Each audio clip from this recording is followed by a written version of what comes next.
தம்பி, உன் அண்ணன் உன்னை வச்சு சம்பாதிக்கிறான்டா, அவனை நம்பாத. நான் வந்து 5 வருஷமா கேமிங் கம்யூனிட்டி, தமிழ் கேமிங் கம்யூனிட்டியில் இருக்கேன். ஆக்டிவா இப்போ வரையும் இருந்துட்டு இருக்கேன். எனக்கு தெரிஞ்ச வரைக்கும் சொல்றேன், நார்த்தில் நீங்க கேமிங்ல சூப்பரா வரீங்கன்னா உங்களை அப்படியே தலைமையில தூக்கி வச்சு கொண்டாடுவானுங்க. அதுவே நீங்க தமிழ் கம்யூனிட்டியில் கேமிங்ல நல்லா வரீங்கன்னா, ஆல்ரெடி கேமிங்ல நல்லா அச்சீவ் பண்ணவங்களும் கேமிங்ல நல்லா சப்போர்ட் இருக்கிறவங்களும் உங்களை போட்டு அடி அடி நடிச்சு அப்படியே காணாம ஆக்கிடுவாங்க. இதான் ரியாலிட்டி. அதே மாதிரி தான் நான் தம்பியை வச்சு வீடியோ போட்டு சம்பாதிக்கிறேனே வச்சுக்கலாம். சம்பாதிக்கிறதுல என்ன தப்பு? வியூஸ் எடுக்கிறதுக்கு வீடியோ போடுறதுல என்ன தப்பு?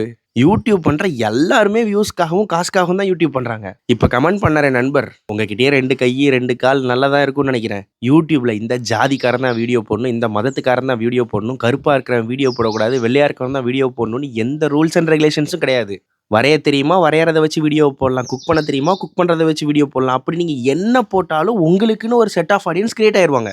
இவன் வயசு 26 ஆச்சு. இந்த 25 வருஷமா இந்த யூடியூபை வச்சுதான் இவனை நாங்க வளர்த்தமா என்ன? கடந்த 6 வருஷமா என் சம்பாத்தியத்துல தான் என் வீட்டு ஓடிட்டு இருக்குது. லாஸ்ட் 6 வருஷமா உங்களுக்கு இந்த சேனல்ல தெரியுமா? ஏதோ லாஸ்ட் 6 மாசமா தான் இந்த சேனலுக்கு கொஞ்சம் நல்ல வியூஸ் வந்துட்டு இருக்கு. இந்த சேனல்ல வர்ற காசு எடுத்துட்டு எங்க நான் என் கூத்தியாட்டையா போறேன்? இதே வீட்டுக்கு தான் செலவு பண்ண போறேன், இவனுக்கு தான் செலவு பண்ண போறேன், இல்லைன்னா எங்க அம்மா மெடிக்கல் எக்ஸ்பென்சஸ்ன்னு கொஞ்சம் ஒரு 10,000 20,000 காணாம போகுது. முதல்ல பொறாமப்படுறதை நிறுத்தணும்.